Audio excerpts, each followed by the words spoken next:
Hello and welcome CUT aspirant. कैसे हैं आप सब बच्चे? तो उम्मीद है आप सब होंगे बहुत अच्छे। तो आदिल सर आ गए एक और नया सेशन लेकर आपके लिए।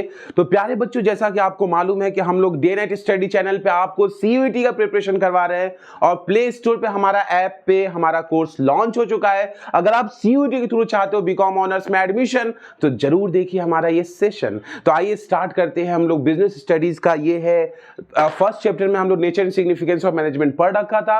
अब सेकेंड यूनिट हम स्टार्ट करें, दैट इज बिजनेस इन्वायरमेंट। ये चैप्टर बहुत इंपॉर्टेंट है। इससे 4 से 5 एमसीक्यू आपके एग्जाम में जरूर देखने को मिलेगा और बहुत ही इंटरेस्टिंग और सिंपल भी चैप्टर है, बट थोड़ा इनोवेटिव वे में पढ़ेंगे, थोड़ा कुछ अलग तरीके से पढ़ेंगे ताकि चैप्टर बन जाए आपके लिए बहुत ज्यादा ही इंटरेस्टिंग। तो प्यारे बच्चों, स्टार्ट करें हम अपना ये सेशन। हाँ सर, शुरू करते हैं।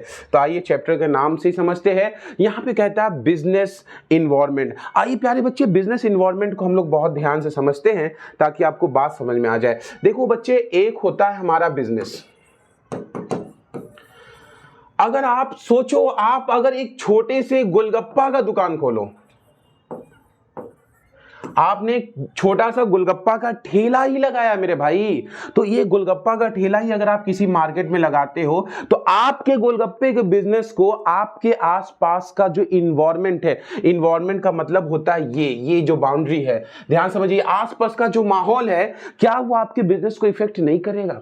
अफेक्ट करेगा या नहीं करेगा? मैं आपसे कहता हूं कि अगर मैंने गोलगप्पा का दुकान लगाया और ये कौन है, ये हमारा कस्टमर है, अगर कस्टमर को गोलगप्पा पसंद ही ना आए, कह रहे कैसा गोलगप्पा बनाए हो यार, आई डोंट लाइक इट, तो अगर कस्टमर ने गोलगप्पा ही पसंद नहीं किया तो आपका बिजनेस इफेक्ट पड़ेगा या नहीं पड़ेगा? बोलो ना, बोलो ना, बोलो ना। हाँ सर, पड़ जाएगा। अच्छा, उसके बाद आपका सप्लायर है। सप्लायर कौन है? जो आपको गोलगप्पा सप्लाई करता है, यानी कि आपको देता है उसका रॉ मटेरियल। सप्लायर इनकार कर दे, नहीं आज से मैं तुम्हें गोलगप्पा नहीं दूंगा, तो क्या हमारा बिजनेस इफेक्ट नहीं पड़ेगा? पड़ेगा। उसी तरीके से आपके बगल में आपका कंपटीटर है। कंपटीटर का मतलब होता है एक और गोलगप्पे की दुकान खोल दिया गया है और वो आपसे अच्छा गोलगप्पा बनाने वाला है। मुझे बताओ, क्या आपका बिजनेस इफेक्ट नहीं पड़ेगा? सर, पड़ेगा। उसी तरीके से हम जिस देश में रहते हैं वहां पे गवर्नमेंट है और गवर्नमेंट ने कुछ स्कीम लाया, कुछ गवर्नमेंट ने पॉलिसी बनाया। गवर्नमेंट ने पॉलिसी बनाया कि आज से सड़क के किनारे कोई भी गोलगप्पा नहीं बेचेगा मेरे दोस्त।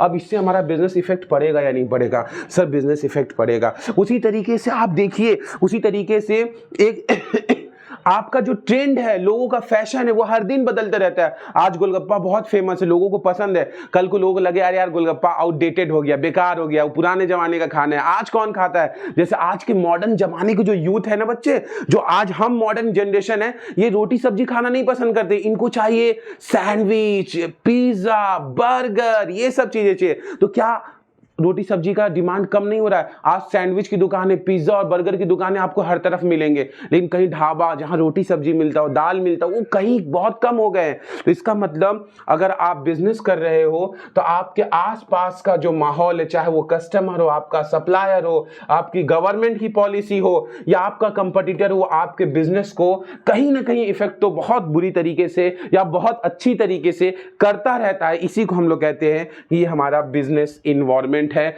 आई होप कि समझ में आया होगा कि बिजनेस इन्वायरमेंट क्या होता है। जरा सा डेफिनेशन पे देख ले तो कहता है कि business environment means the sum total of all individual. Individual का मतलब होता है हर वो इंसान, यानी आपका कस्टमर, आपका सप्लायर, आपका कंपटीटर, ये इंडिविजुअल। कहता है इंस्टीट्यूशन। इंस्टीट्यूशन का मतलब होता है कोई बॉडी, जैसे गवर्नमेंट, सरकार। सरकार भी आपके, सरकार अपनी पॉलिसी चेंज, मोदी जी आएंगे और कहेंगे 8 नवंबर 2016 को मोदी जी ने कहा कि आज से नोटबंदी होगी, आज से 2000 के 1000 के नोट नहीं चलेंगे, आज से ये नोट आउटडेटेड हो जाएंगे। सरकार ने पॉलिसी लाया और धड़ाम से आपका बिजनेस क्या हो गया? गिर गया, आप कांपने लगे। इसका मतलब क्या है प्यारे बच्चे?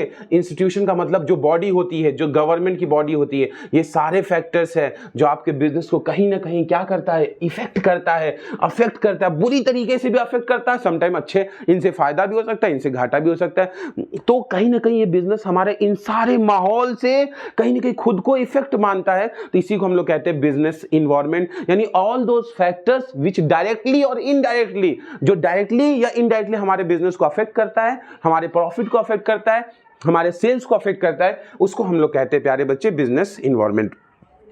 तो बहुत सारे फैक्टर हैं।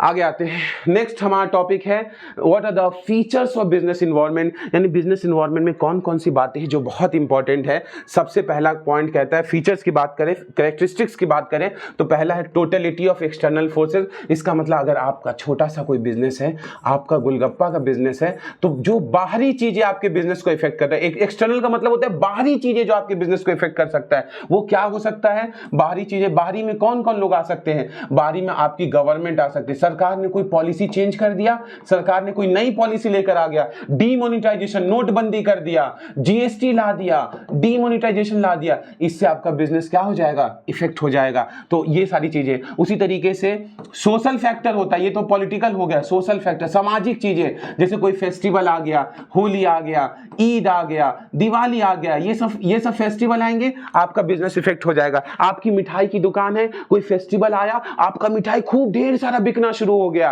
आपका सपोज कीजिए कि होली का त्यौहार आया, खूब ढेर सारा कलर बिकना शुरू हो जाए, ईद का त्यौहार आया, खूब ढेर सारा सेवई बिकना शुरू हो गया। इसका मतलब ये सोशल फैक्टर भी हमारे बिजनेस को क्या करता है? इफेक्ट करता है। तो यानी एक्सटर्नल फोर्सेस का मतलब हर वो बाहरी चीज जो आपके बिजनेस को इफेक्ट करता है। दूसरा होता है स्पेसिफिक एंड जनरल फोर्सेस। तो स्पेसिफिक फोर्स क्या होता है बच्चे, और जनरल फोर्स क्या होता है? देखो स्पेसिफिक, दो वर्ड है यहाँ पे, ध्यान समझने की कोशिश करना। स्पेसिफिक का मतलब होता है खास, जनरल का मतलब होता है कोई आम। अब ये खास और आम क्या है मैं समझा, तो ध्यान समझना। ये मेरे गोलगप्पा का दुकान है, गोलगप्पा का दुकान है, ध्यान समझना ताकि आपको मैं बात समझा पाऊं। गोलगप्पा का दुकान है और ये हमारे कस्टमर है जो हमारे यहां से गोलगप्पा खाते थे। पता नहीं एक दिन क्या हुआ, हमारे गोलगप्पा की क्वालिटी थोड़ी बेकार हो गई, मतलब हम पहले जैसा एकदम वो चटकारा नहीं आ पा रहा है गोलगप्पे में, वो दम नहीं आ पा रहा है। ये चारों कस्टमर ने कहा कि आज के बाद हम आपसे गोलगप्पा नहीं खरीदेंगे। अफसोस, क्या इससे हमारे बिजनेस को डायरेक्ट इफेक्ट नहीं लगेगा? मतलब एक बिजली नहीं लगेगा क्या हमारा कस्टमर हमसे दूर चला गया? अचानक से आपका सप्लायर एक दिन कहता है कि आज के बाद हम तुमको रॉ मटेरियल नहीं देंगे, मतलब रॉ मटेरियल कच्चा पड़ा गोलगप्पा देने से मना कर दे। क्या डायरेक्ट हमारे बिजनेस को इफेक्ट नहीं पड़ेगा? यानी हमारा बिजनेस कुछ पल के लिए हिल जाएगा। यानी वो फैक्टर, वो चीजें जो हमारे बिजनेस को डायरेक्टली इफेक्ट करता है, उसको हम लोग बोलते हैं स्पेसिफिक फोर्स। स्पेसिफिक का मतलब होता है जो आपके बिजनेस को डायरेक्ट इफेक्ट कर दे। जैसे मैं घर में हूं, अगर मेरे माँ बाप मुझे डांटेंगे, तो मेरे मम्मी पापा अगर मुझे डांटेंगे तो मुझे बहुत असर होगा कि यार मम्मी पापा ने डांटा है। ये स्पेसिफिक फोर्स है। यानी एक दुकानदार है, एक शॉप है, तो उसका स्पेसिफिक का मतलब होता है वो खास चीजें जो डायरेक्ट उसको अफेक्ट करेगा। उससे कौन कौन कनेक्ट है? एक बिजनेसमैन से कौन कौन कनेक्ट होता है? उसका कस्टमर छोड़ के चला जाएगा, बिजनेस डायरेक्ट अफेक्ट पड़ जाएगा। उसका सप्लायर ने उसको सामान देना बंद कर दिया, उसका बिजनेस डायरेक्ट अफेक्ट पड़ जाएगा। तो इसको बोलते हैं हम लोग स्पेसिफिक फोर्स, जो डायरेक्टली आपके बिजनेस को इफेक्ट करे। जनरल फोर्सेस का मतलब ये होता है बच्चे कि वो फैक्टर जो हमारे बिजनेस को इनडायरेक्ट इफेक्ट करे। एग्जाम्पल के तौर पे मैं बताता हूं, जैसे मैंने कहा कि गवर्नमेंट की कोई पॉलिसी आ गई। अब गवर्नमेंट की कोई पॉलिसी आएगी, जैसे मैंने एक कहा डीमोनेटाइजेशन, नोटबंदी। एक एग्जाम्पल के तौर पे समझ लीजिए, नोटबंदी हो गई। अब नोटबंदी की वजह से हमारे गोलगप्पा के बिजनेस पे इफेक्ट तो पड़ेगा। भाई लोगों के पास पैसे नहीं रहेंगे तो हमारे पास गोलगप्पा खाने, लेकिन क्या मैं ये कहूंगा कि डायरेक्ट हमारे गोलगप्पा के लिए नोटबंदी हुई है? नहीं मेरे भाई, सिर्फ आपके बिजनेस के लिए नोटबंदी, यानी इनडायरेक्ट घुमा के आपके बिजनेस के ऊपर इफेक्ट पड़ेगा। मैं ये नहीं कर सकता, कस्टमर छोड़ के चला गया, ये डायरेक्ट इफेक्ट है। सरकार ने कोई पॉलिसी लाया, तब हमारे बिजनेस पे इफेक्ट तो पड़ेगा, लेकिन इनडायरेक्ट वे में इफेक्ट पड़ेगा। समझ में आ रही मेरी बात? यानी कि जो चीजें आपके बिजनेस को डायरेक्टली इफेक्ट कर दे वो स्पेसिफिक फोर्स कहलाता है, और जो चीजें आपके बिजनेस को इनडायरेक्ट तौर से इफेक्ट करे वो हमारा कहलाता है जनरल फोर्सेस। जैसे पॉलिटिकल इन्वायरमेंट, यानी कि जो आपकी गवर्नमेंट की पॉलिसी है, तो सरकार कोई पॉलिसी लाती है ना बच्चे, तो आपकी सिर्फ आपके गोलगप्पे के बिजनेस के लिए कभी नहीं लाती है, वो तो हर कुछ के लिए लाते है। तो इनडायरेक्टली कहीं ना कहीं आप उससे इफेक्ट हो जाते हो, तो उसको हम लोग जनरल फोर्स कहते हैं। और जो डायरेक्टली आपके बिजनेस, जो चीज आपके बिजनेस डायरेक्ट लिंक में है, उसे हम स्पेसिफिक फोर्स कहते हैं।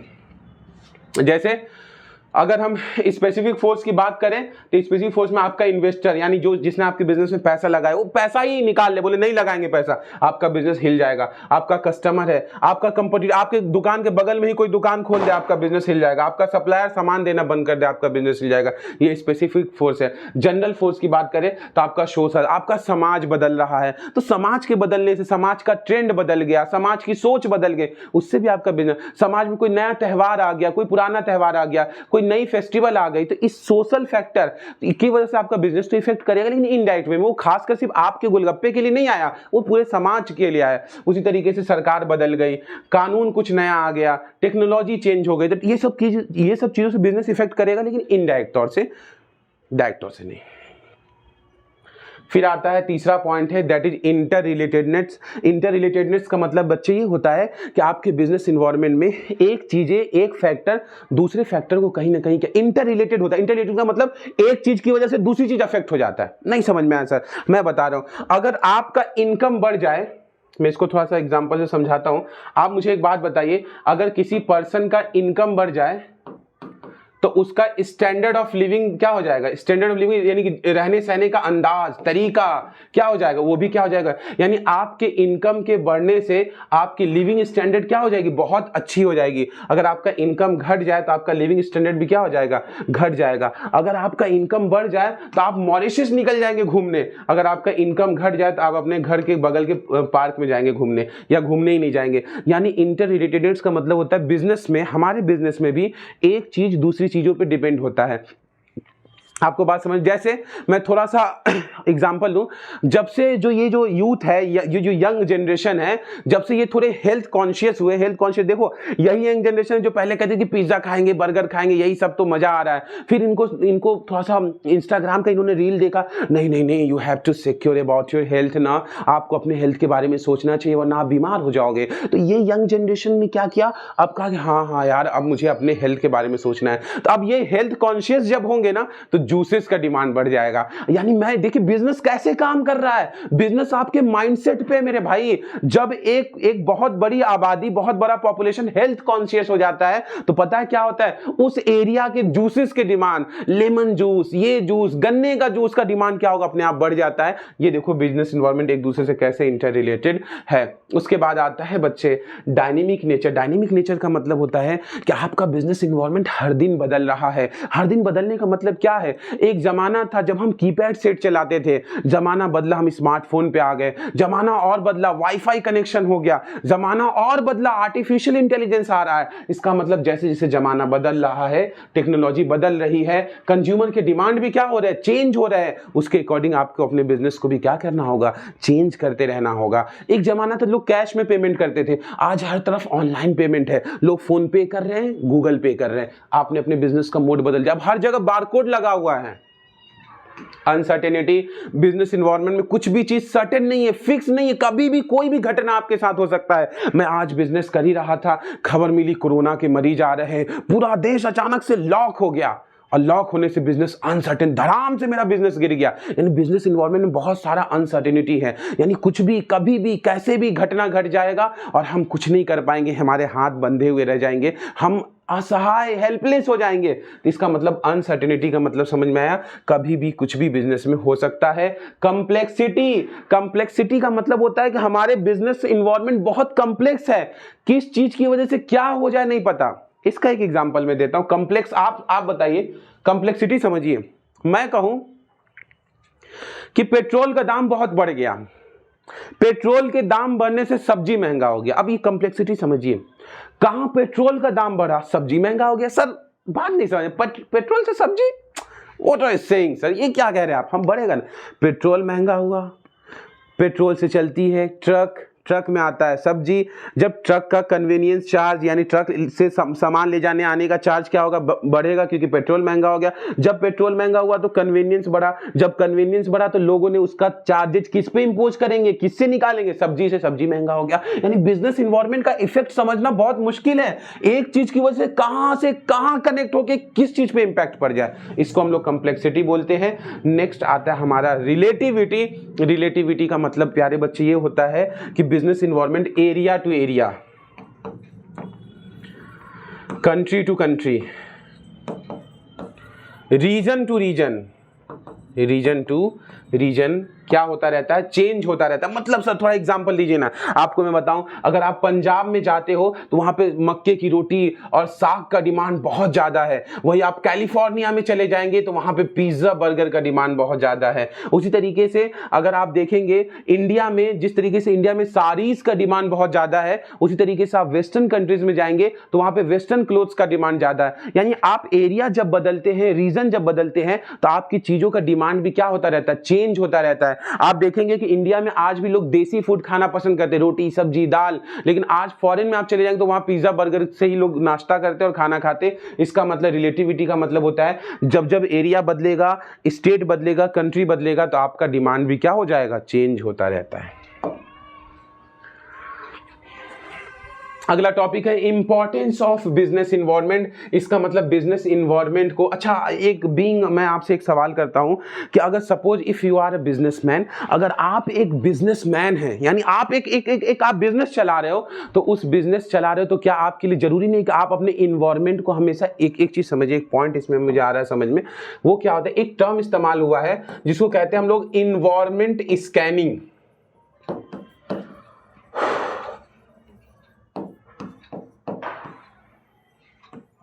अभी इन्वायरमेंट स्कैनिंग होता क्या, ध्यान समझिए। देखो आप बिजनेस कर रहे हो, आप क्या कर रहे हो, बिजनेस कर रहे हो, तो आपको मालूम है कि आपके बिजनेस को बहुत सारे ऐसे फैक्टर है या बहुत सारी ऐसी चीजें हैं जो आपके बिजनेस को डायरेक्टली और इनडायरेक्टली इफेक्ट करते हैं, जिसमें आपका कस्टमर है, सप्लायर है, आपकी खुद की गवर्नमेंट है, आपका सोशल इन्वायरमेंट यानी समाज है जो आपके बिजनेस को इफेक्ट कर रहा है। तो आप क्या कर रहे हैं, आप अपनी आंखों को थोड़ा खुला रखिए, और अपनी आंखों को खुला रखिए और देखिए, फोकस करिए कि आपके आसपास क्या चल रहा है, आपके पास क्या माहौल है, क्या बदल रहा है, क्या नई टेक्नोलॉजी आ रही, समाज कैसे सोच रहा है, यूथ का माइंडसेट कहां जा रहा है। जब आप आप खुद को क्या करेंगे, अलर्ट रखेंगे। जब खुद को आप अलर्ट करेंगे, यानी इन्वायरमेंट को आप क्या करें, स्कैन कीजिए। आप देखिए किस चीज का डिमांड बढ़ रहा है, कौन किसका क्या डिमांड है, यूथ का माइंडसेट क्या हो गया, कल्चर कैसे चेंज हो रहा है, रीजन कैसे चेंज हो रहा है, चीजें कैसे बदल रही हैं। जब इस चीज पे आप क्लोज आइज रखेंगे, देखेंगे ध्यान से, तो आप इन्वायरमेंट को स्कैन करेंगे और खुद को किसी भी तरह के इफेक्ट से बचा पाएंगे। जैसे एग्जांपल के तौर पे मैं एग्जांपल दे रहा हूं ताकि आप समझ पाए। जब जियो ने नया नया फ्री का सिम बांटा था, आप याद है, सब लोग यूजर है, जियो ने शुरू में कभी भी पैसा नहीं लिया, फ्री का सिम, 1 साल तक फ्री में बोला कि सिम ले लो जियो का, जितना मन इंटरनेट चलाओ, कोई टेंशन नहीं है। एयरटेल ने उस समय इन्वायरमेंट स्कैन नहीं कर पाया। एयरटेल को इस बात की नॉलेज होनी चाहिए कि जब जियो फ्री में सिम बांट रहा है, फ्री में सब कुछ कर रहा है, तो एयरटेल को भी चाहिए था कि अपना नेट पैक थोड़ा कम कर दे, इंटरनेट का चार्जेस कम कर दे। उस समय एयरटेल को बड़ी कि नहीं ये जियो तो मजाक कर रहा है, अरे जियो क्या कर लेगा, जियो, एयरटेल अपने ही हाई रेट ऑफ इंटरनेट, वो वैसे ही अपने एकदम महंगा इंटरनेट सर्विस दे रहा था, और अचानक से जियो ने 149 रुपए में 1 GB ला के शॉक कर दिया। सारे एयरटेल के कस्टमर शिफ्ट हो गए किस पे, जियो पे, और एयरटेल वहां हाथ पे हाथ धरे रह गया। क्यों? क्योंकि वो इन्वायरमेंट को स्कैन नहीं कर रहा था, वो कंप्लीट अंडरस्टैंड नहीं कर पा रहा था बिजनेस कैसे चल रहा है। तो इन्वायरमेंट स्कैनिंग अगर आप नहीं करेंगे, आप क्लोज आइज नहीं रखेंगे, तो आप बिजनेस में जल्द ही बर्बाद हो जाएंगे। अब आता है importance of business environment. Business environment को स्कैन करना क्यों जरूरी है, क्यों इस बिजनेस इन्वायरमेंट को क्लोज आइज रखना जरूरी है। पहला, it enables the firm to identify opportunities and getting first mover advantage. इसका मतलब दोस्तों क्या होता है कि अगर आप अपने बिजनेस इन्वायरमेंट को स्कैन करते रहेंगे, देखते रहेंगे कि आपके आसपास क्या चल रहा है, इससे आपको क्या फायदा होगा। You will identify opportunities and getting first mover advantage। इसका मतलब ये होता है कि अगर आप, ध्यान समझिएगा, अगर आप इन्वायरमेंट को स्कैन करते रहोगे, देखते रहोगे क्या आसपास में माहौल चल रहा है, लोगों की डिमांड क्या है, कस्टमर क्या सोच रहे हैं, सप्लायर का डिमांड क्या, टेक्नोलॉजी कैसे बदल रही, इन सब को स्टडी करते रहोगे, तो इससे एक फायदा होगा कि आपको अपॉर्चुनिटी जब समझ में आएगा ना कि यहां हम कुछ अच्छा कर सकते हैं, तो कहता है गेटिंग फर्स्ट मूवर एडवांटेज, तो आप सबसे पहले वो इंसान होंगे जो उसका फायदा ले जाएंगे। इसका एग्जाम्पल मैं जियो और एयरटेल का फिर से दूंगा। जब जियो ने ये देखा कि यार लोग इंटरनेट चलाना चाहते हैं, लोग यूट्यूब चलाना चाहते हैं, लेकिन इतना ज्यादा इंटरनेट महंगा है कि यार लोग नहीं चला पाते, लोग डरते हैं बेचारे, 5-5 रुपए का 20-20 MB स्क्रैच कर करके चला रहे हैं, लोग चलाना चाह रहे हैं, लोग यूट्यूब पे लोग स्क्रीनशॉट, लोग रील देखना चाहते हैं, लोग एंजॉय करना चाहते हैं। लेकिन जब जियो किस चीज पे क्लोज आई थी, जियो ने देखा कि अरे हाँ, क्यों ना मैं कुछ ऐसा मार्केट में लोगों को दे दूं कि लोग खुश हो जाए और मेरा मार्केट बन जाए। जियो ने फ्री में बांटा सिम, फ्री में सिम बांटा, और सिम बांटने का नतीजा क्या निकला, सारे जियो यूजर्स हो गए। और जियो ने क्या किया, अपॉर्चुनिटी को पहचाना, और जैसे अपॉर्चुनिटी पहचाना फर्स्ट मूवर एडवांटेज ले लिया। जब तक एयरटेल अपना दाम सस्ता करता तब तक जियो का सिम सब लोग खरीद चुके थे। मूवर का मतलब होता पहले आगे बढ़ के फायदा उठा लेना। दूसरा कहता है it helps the firm to identify threat and early warning signals. Airtel का एग्जांपल यहां लो, अगर आप तुम बिजनेस इन्वायरमेंट को स्कैन करते रहोगे, जानते रहोगे, तो तुम उससे तुम्हारे बिजनेस को होने वाले नुकसान से खुद को बचा सकते हो। कहां चला गया था एयरटेल, जब उसे पता चल गया था कि जियो जल्द ही बहुत सस्ते दामों पर सिम लॉन्च करने वाला है, सस्ते दामों पर इंटरनेट देने वाला है। अगर ये थ्रेट एयरटेल ने पहचान लिया होता तो आज एयरटेल को इतना बड़ा नुकसान नहीं होता। आज एयरटेल का मार्केट में शेयर क्या रह गया है, आज हम और आप सब लोग कौन है, जियो यूजर है। एयरटेल ने इसी थ्रेट को तो नहीं पहचाना अर्ली। यानी कि बिजनेस इन्वायरमेंट का दूसरा फायदा कि अगर आप इन्वायरमेंट स्कैन करते हो, लगातार इन्वायरमेंट पर नजर रखते हो, तो आप किसी भी तरह का थ्रेट, किसी भी तरह का बिजनेस में डर होगा और या वार्निंग मिलेगा, यानी कोई भी बिजनेस आपको लगेगा कि आपका बिजनेस नुकसान पहुंचने में, तो आप उसके लिए खुद को तैयार कर लेंगे। भाई जब जियो ने सस्ता किया इंटरनेट, तो एयरटेल को चाहिए था कि वो और सस्ता कर देता, वो इस थ्रेट को पहचानता। और जब ये थ्रेट वो नहीं पहचाना तो जियो बाजी मार गया। एयरटेल अब एयरटेल भी आई है ना, अब एयरटेल भी 249 में रिचार्ज दे रहा है, जियो भी दे रहा है, अभी भी जियो सस्ता है, एयरटेल अभी और रेट अपना डाउन किए जा रहा है। तो मेरे भाई ये पहले करना था, थ्रेट को पहचानो, यानी डर को पहचानो और उस डर से खुद को बचा लो। It helps in tapping useful resources. इसका मतलब टैपिंग यूजफुल रिसोर्सेज का मतलब क्या है, अगर आप बिजनेस इन्वायरमेंट को स्कैन करोगे तो आप उसके अकॉर्डिंग, टैप का मतलब होता है रिसोर्सेज को पहले से इकट्ठा कर लोगे। जैसे मैं एक एग्जांपल के तौर पे दूं, एक जमाना था जब ब्लैक एंड व्हाइट टीवी का जमाना था। ब्लैक एंड व्हाइट मतलब वो जो व्हाइट वाली टीवी थी उसमें व्हाइट स्क्रीन आता था। जब लोग कुछ दिन बाद क्या हुआ, कलर टीवी का जमाना आया। तो अब मुझे इस बात का, मैं बिजनेसमैन हूं, मुझे इस बात का एहसास हो गया कि अब ये जमाना कलर टीवी का है। यानी बहुत बड़ी आबादी है जो कलर टीवी इस्तेमाल करने वाली, उनको अब रंगीन टीवी देखने में मजा आता है। क्यों? क्योंकि उसमें हीरो भी एकदम पूरा ब्लैक एंड व्हाइट नहीं दिखता। तो अब मुझे मालूम है कि जमाना कलर टीवी का है। तो अगर मुझे इस बात का एहसास हो जाए, और मैं टीवी बनाने की कंपनी हूं, मैं टीवी बनाता हूं, मुझे मालूम है कलर टीवी का डिमांड है, तो मैं उसके लिए पहले से रिसोर्सेज इकट्ठा करना शुरू करूंगा। मैं टीवी का जो आइटम है, जो उसका बॉडी पार्ट है, वो सब इकट्ठा करके रखूंगा। जैसे ही लोगों की डिमांड मार्केट में बढ़ेगी, मैं रिसोर्सेज मेरा इकट्ठा है, धां टीवी बना के उनको बेचेंगे। तो आपको इन्वायरमेंट स्कैन करना इसलिए भी जरूरी है ताकि क्या होगा, उसकी मदद से रिसोर्सेज को आप पहले से इंतजाम करके रख पाएंगे। फिर आता है it helps in कॉपिंग with rapid changes. जैसे जैसे जमाना बदल रहा है, उस बदलते जमाने के अकॉर्डिंग आप खुद को, जब इन्वायरमेंट स्कैन करके रखते हो तो आप खुद को भी अपडेट करते रहते हो। जब कैश पेमेंट का जमाना था तो हमने कैश से पैसा लिया, फोन पे का जमाना आया, मैं बारकोड लगा दिया दुकान में, गूगल पे का जमाना है, हमने बारकोड लगा दिया। ये सब कुछ एक जमाना था जब दुकान में जाके सामान खरीदते थे, जमाना बदला, अब हम ऑनलाइन सामान खरीद रहे, तो चेंजेस के हिसाब से खुद को चेंज करने लगेंगे। It assist in planning and policy formulation. इसका मतलब अगर आप बिजनेस इन्वायरमेंट को स्कैन करते रहोगे, देखते रहोगे, तो उसी के अकॉर्डिंग अपने बिजनेस के लिए अच्छे से प्लानिंग कर सकते हो। अदरवाइज वही एयरटेल वाला हाल हो जाएगा, प्लान बना नहीं पाओगे, बिजनेस आपका फेल हो जाएगा। Last, it helps in improving performance. Business environment को स्कैन करने से एक बहुत बड़ा फायदा होता है कि आपका अल्टीमेटली आप उस इन्वायरमेंट को पहचानोगे, उसके डिमांड, कस्टमर के नीड को पहचानोगे, अपने आसपास के माहौल को पहचानोगे, अपने कंपटीटर कस्टमर को पहचानोगे और एक अच्छा परफॉर्म करके आप दिखाओगे, जैसे जियो ने परफॉर्म किया। अगला पॉइंट आता है dimension of business environment. Dimension का मतलब होता है कि बिजनेस इन्वायरमेंट की शाखाएं क्या है, कौन कौन से फैक्टर है जो आपके बिजनेस एनवायरनमेंट को अफेक्ट कर रहा है, कौन कौन सी ऐसी बड़ी बड़ी फैक्टर की बात कर रहे हैं हम लोग, तो जो हमारे बिजनेस को इफेक्ट करता है, यानी हमारे बिजनेस उससे प्रभावित होता है, उसमें सबसे पहला हमारा है डायमेंशन का ही, उसमें सबसे पहला आता है हमारा इकोनॉमिक इन्वायरमेंट। इकोनॉमिक इन्वायरमेंट क्या होता है बच्चे, इसको बहुत ध्यान समझिएगा। देखो इकोनॉमिक क्या है, इकोनॉमिक का मतलब आर्थिक चीजें जो आपके बिजनेस को इफेक्ट कर दे, आर्थिक मामले। इकोनॉमिक फैक्टर जो आपके बिजनेस का, जैसे कि आपके एग्जांपल, अच्छा आप इकोनॉमिक्स में क्या क्या पॉइंट्स देखो, इसके ना जब केस स्टडी या एमसीक्यू आएंगे ना तो इसको पकड़ने के लिए एक सिंपल सा लॉजिक है, वो आर्थिक चीजें जो आपके बिजनेस को इफेक्ट कर सकता है, इकोनॉमिक फैक्टर। जैसे यहाँ पे बहुत सारे एग्जांपल दिया है, उसको अगर हम ध्यान से देखेंगे तो आपको समझ में आ जाएगा कि इकोनॉमिक फैक्टर में क्या क्या आता है। सॉरी, इंप्रूव हो गया। तो इकोनॉमिक इन्वायरमेंट में सबसे पहले हम लोग देखें तो सबसे पहले आता है इसमें रेट ऑफ इन्फ्लेशन, यानी महंगाई। क्या महंगाई आपके बिजनेस को इफेक्ट नहीं करेगा? अगर सामान बहुत महंगा हो जाए, कस्टमर दूर भागने लगेगा, कस्टमर सामान खरीदने से बचेगा, तो क्या महंगाई आपके बिजनेस को इफेक्ट कर रहा है? तो ये हमारे कौन से फैक्टर है? ये हमारे इकोनॉमिकल फैक्टर है। उसी तरीके से आपका national income, per capita income, tax rate, आपका बताइए सरकार ने टैक्स बढ़ा दिया तो आपका इनकम अपने आप कम हो जाएगा कि सरकार महंगा महंगा टैक्स चार्ज कर रहा है, तो आपका क्या ये फैक्टर आपके बिजनेस को इफेक्ट नहीं करेगा? बहुत ज्यादा टैक्सी दे देंगे तो पैसा क्या बचेगा?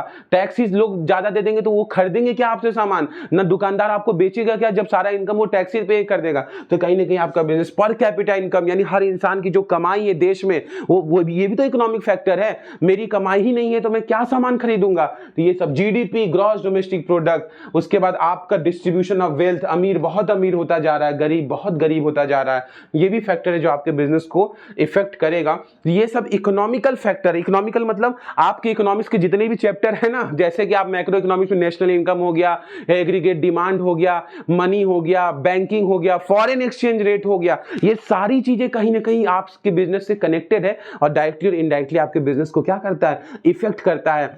आपकी बात होते हैं, आप आपकी करेंसी कमजोर हो गई, आपकी रूपी, डॉलर मजबूत हो रहा है, रूपी कमजोर हो रहा है, तो क्या आपका बिजनेस अफेक्ट नहीं होगा? आपका बिजनेस अफेक्ट होगा। महंगाई बढ़ गई, बिजनेस अफेक्ट हो जाएगा। इंटरेस्ट रेट बढ़ गया, बिजनेस अफेक्ट हो जाएगा। इनकम लोगों का कम हो गया, बिजनेस अफेक्ट हो जाएगा। तो ये सारे इकोनॉमिक फैक्टर हैं जो हमारे बिजनेस को डायरेक्टली और इनडायरेक्टली इफेक्ट करते हैं। दूसरा आता है हमारा सोशल इन्वायरमेंट। सोशल इन्वायरमेंट का मतलब क्या होता है, इसको भी ध्यान समझिएगा और इसके लॉजिक को भी समझने को। सोशल का मतलब होता है जो सामाजिक चीजें हमारे बिजनेस को इफेक्ट करता है। समाज किससे बना है मेरे भाई? समाज में हम रहते हैं, हमारा फेस्टिवल हो गया, ईद आया तो आपने सेवइयों का डिमांड बढ़ा दिया, होली आया तो रंगों का त्यौहार है, कलर का डिमांड बढ़ गया। उसी तरीके से अगर हम बात करें, दिवाली आया तो पटाखों का डिमांड क्या हो गया? बढ़ गया। उसी तरीके से अलग अलग फेस्टिवल आते हैं। ये सामाजिक प्राणी है, हम समाज में रहते हैं, तो हम एक सामाजिक इंसान है। तो सामाजिक चीजें, हमारे कस्टम, हमारे रिलीजन, हमारे वैल्यूज, ये सब चीजें हमारे बिजनेस को क्या कर रहा है?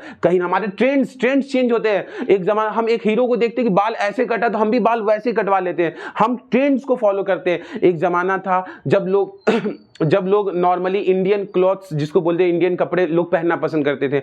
जमाना बदला, ट्रेंड चेंज हुआ, लोगों ने इन्फ्लुएंस हुए, लोग वेस्टर्न क्लॉथ पहनना शुरू कर दिए। इसका मतलब क्या है? जैसे जैसे हमारा सामाजिक चीजें बदलती है वैसे वैसे हमारे बिजनेस का भी फर्क पड़ता है। तो बिजनेस हमारा उस तरीके से क्या होता है? इफेक्ट होने लगता है ना।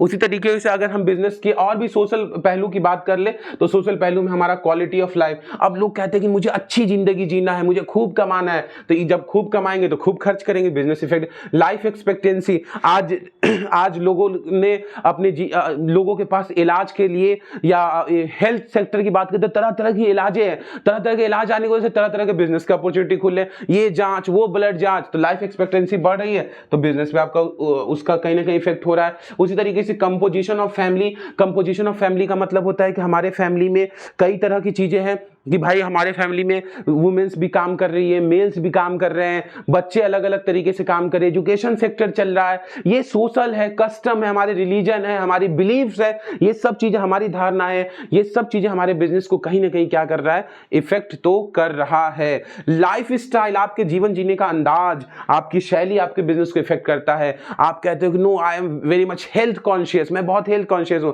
तो पता चला आप न्यूट्रिशन फूड ज्यादा लेंगे, आप जूस ज्यादा पिएंगे। एक इंसान कहता है no I like pizza and burger, तो पता चला दिन रात पिज्जा बर्गर ही खा रहा है। तो ये चीजें हमारे बिजनेस को कहीं ना कहीं इफेक्ट करता है। तीसरा आता है प्यारे बच्चे, टेक्नोलॉजिकल इन्वायरमेंट, जो हमारे बिजनेस को अफेक्ट करता है। टेक्नोलॉजिकल इन्वायरमेंट क्या होता है, इसको ध्यान समझिएगा।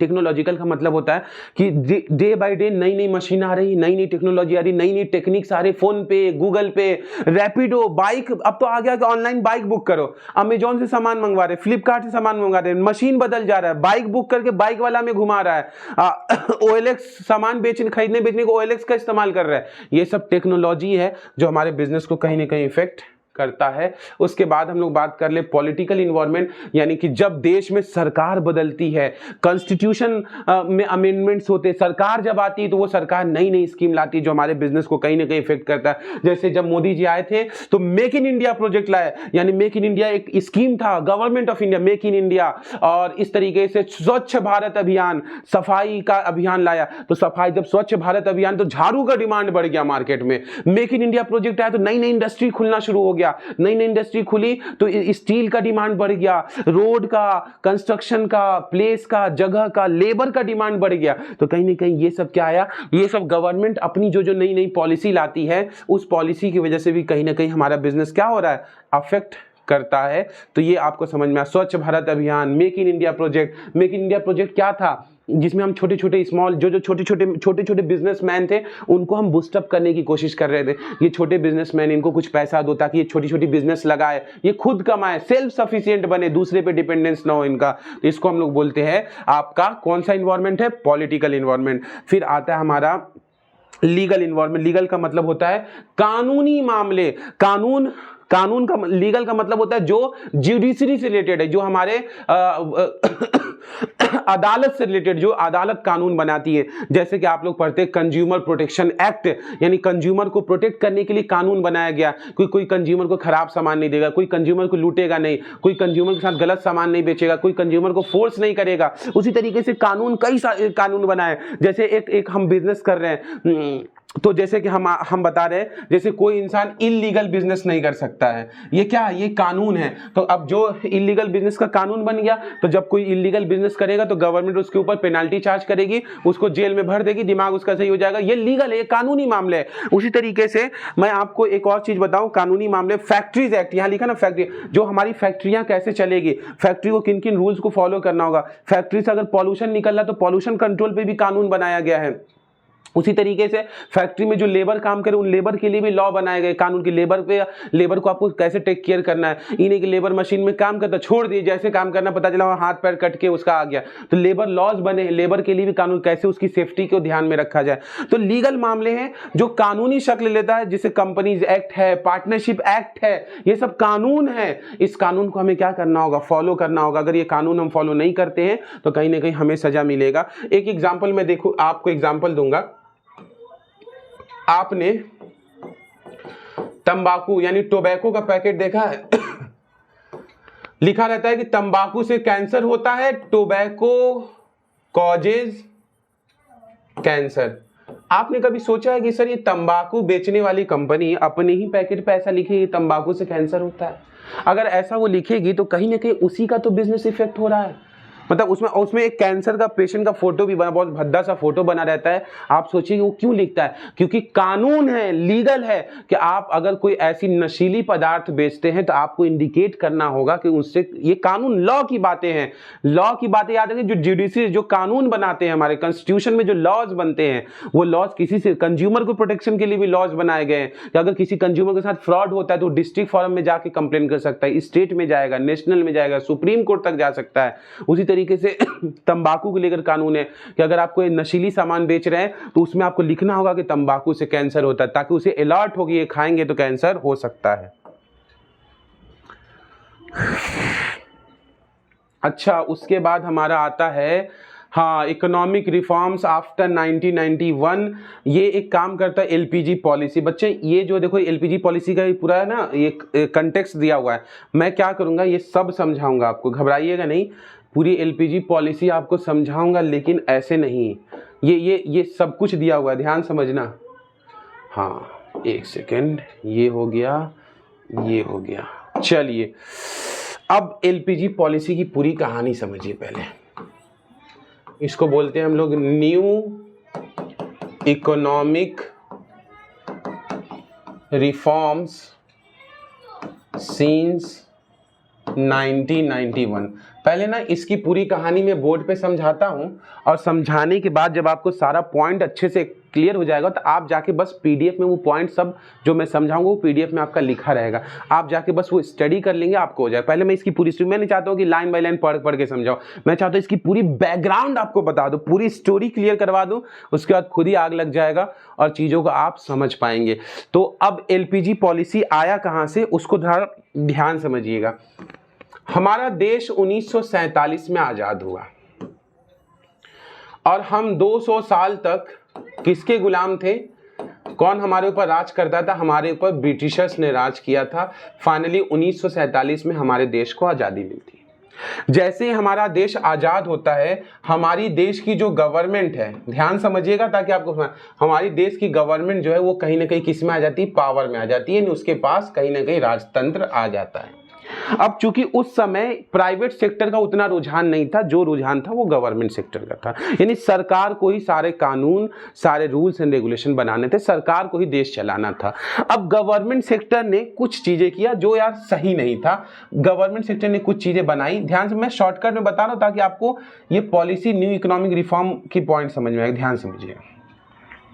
पहला पॉइंट, सारा पावर देश का किसके पास था? गवर्नमेंट सेक्टर के पास। सारे कानून, सारी चीजें कौन बनाएगा? गवर्नमेंट सेक्टर तय करेगा। ये बात उस समय तय होगी, देश आजाद हो गया, पावर हमारे गवर्नमेंट सेक्टर के पास है। गवर्नमेंट ने पहला कानून बनाया, ध्यान समझिए। कानून क्या बना दिया कि अगर कोई बंदा कोई इंडस्ट्री खोलना चाहता है, इंडस्ट्री समझते हैं? इंडस्ट्री समझते हैं? इंडस्ट्री का मतलब होता है वो जो बड़े बड़े फैक्ट्रीज होते हैं या इंडस्ट्रीज होते हैं, तो क्या गवर्नमेंट ने कानून लगाया कि उसको सबसे पहले लाइसेंस लेना पड़े। लाइसेंस का मतलब होता है गवर्नमेंट से बिना परमिशन के आप इंडस्ट्री ओपन नहीं कर सकते हैं। ये गवर्नमेंट का रूल बना। देश आजाद हो गया, सरकार ने कहा कि इंडस्ट्री खोलना चाहते हो, नई नई फैक्ट्री लगाना चाहते हो, मशीन बनाना चाहते हो, टेक्नोलॉजी बनाना चाहते हो, हमसे परमिशन लो, लाइसेंस लो, इजाजत लो, तब खोलना। गवर्नमेंट ने दूसरा रूल बनाया कि हम ना, ऐसा है ना भाई, हम ना फॉरेन से सामान, हम फॉरेन डिपेंडेंस नहीं रहना चाहते। आई डोंट वांट टू, हम नहीं चाहते कि हम फॉरेन डिपेंडेंस का मतलब होता है कि हम अपने देश में फॉरेन से सामान नहीं मंगवाएंगे, बल्कि हम खुद वो सामान प्रोड्यूस करेंगे। यानी गवर्नमेंट की सोच देखिए, वो सोच बहुत गलत भी नहीं था, उस समय के हिसाब से ठीक था। यानी वो फॉरेन डिपेंडेंस खुद को नहीं, मशीन बनाना है, ये नहीं कुछ भी मशीन लिए तो हम चाइना से मंगवा लिए, जापान से नहीं, हम खुद बनाएंगे, हम खुद सेल्फ सफिशिएंट होंगे, हम खुद पे निर्भर होंगे। चलो भैया, उसके बाद इन्होंने उस समय ये भी रिस्ट्रिक्शन लगा दिया कि हम फॉरेन डायरेक्ट इन्वेस्टमेंट नहीं लेंगे। फॉरेन डायरेक्ट इन्वेस्टमेंट मतलब होता है विदेश के लोगों का पैसा हमारे देश में हम नहीं लगने देंगे। यानी विदेश के लोग हमारे देश में आके अगर इन्वेस्ट करना चाहते, पैसा लगाना चाहते, बिजनेस खोलना चाहते, तो हम उसे मना कर देंगे। ये पॉलिसी 1947 में इन गवर्नमेंट ने बनाई। उसी तरीके से ये बहुत सारे और भी रिस्ट्रिक्शन लगा, क्या कि अगर कोई बंदा एक्सपोर्ट करता है अगर कोई बंदा एक्सपोर्ट करता है या इंपोर्ट करता है, तो एक्सपोर्ट इंपोर्ट करने के लिए भी उसे परमिशन लेना होगा।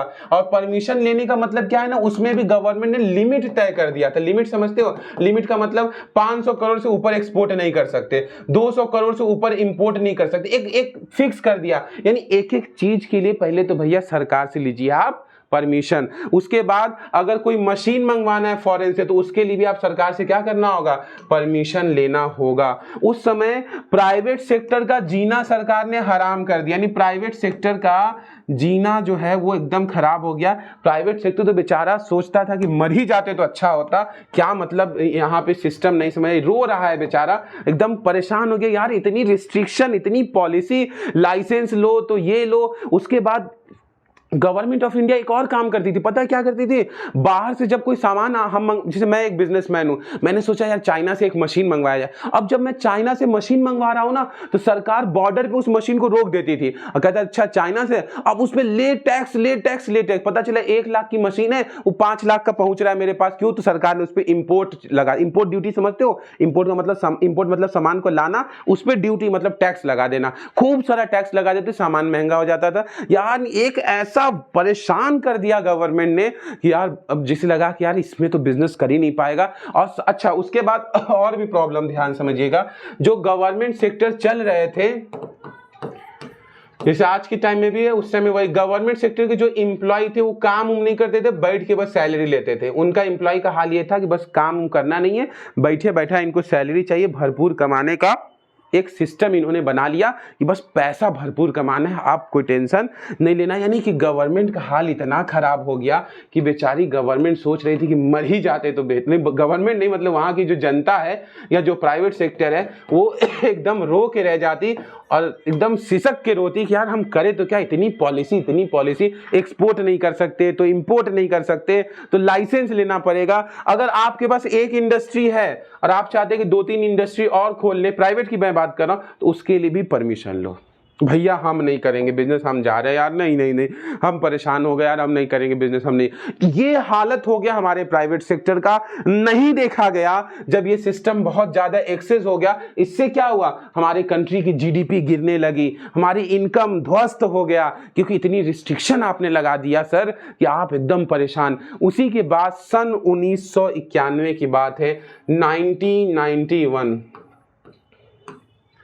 लोग परेशान हो गए, कह रहे नहीं करें, हम छोड़ दे रहे बिजनेस, हम बिजनेस ही नहीं करें, हम जा रहे हैं, हम नहीं करेंगे बिजनेस, हम बिजनेस छोड़ के जा रहे हैं, हम इस बिजनेस में नहीं रहेंगे, मैं अब जा रहा हूं, मैं लोगों से मांग लूंगा लेकिन बिजनेस नहीं करूंगा। अब लोग भीख मांग लेंगे लेकिन बिजनेस नहीं करेंगे, इतना बुरा हाल हो गया। 1991 की बात है कि डॉक्टर मनमोहन सिंह जी को उस समय क्या बनाया गया, उस समय डॉक्टर मनमोहन सिंह बने थे देश के फाइनेंस मिनिस्टर। एफएम का मतलब समझ लीजिए, देश के फाइनेंस मिनिस्टर किसको बनाया गया था बच्चे, तो उस समय देश के फाइनेंस मिनिस्टर बनाया गया था डॉक्टर मनमोहन सिंह, जो कि देश के क्या बने थे, देश के फाइनेंस मिनिस्टर बनाए गए थे।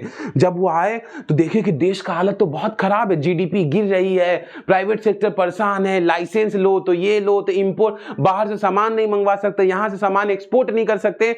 मनमोहन सिंह ने कहा कि नहीं, ये सब सिस्टम अब खत्म होगा, ये सब सिस्टम आज से। मैं 1991 में डॉक्टर मनमोहन सिंह ने ऐलान किया और वो न्यू इकोनॉमिक पॉलिसी लाया। न्यू इकोनॉमिक पॉलिसी का मतलब होता है नया कानून लाया, नई पॉलिसी लाया। और नई इकोनॉमिक पॉलिसी का मतलब बच्चे ध्यान समझिएगा, नई यानी इकोनॉमिक पूरी सिस्टम को चलाने के लिए एक नई पॉलिसी मनमोहन सिंह लेकर आए 1991 में, जिसको कहा जाता है LPG policy. L for liberalisation,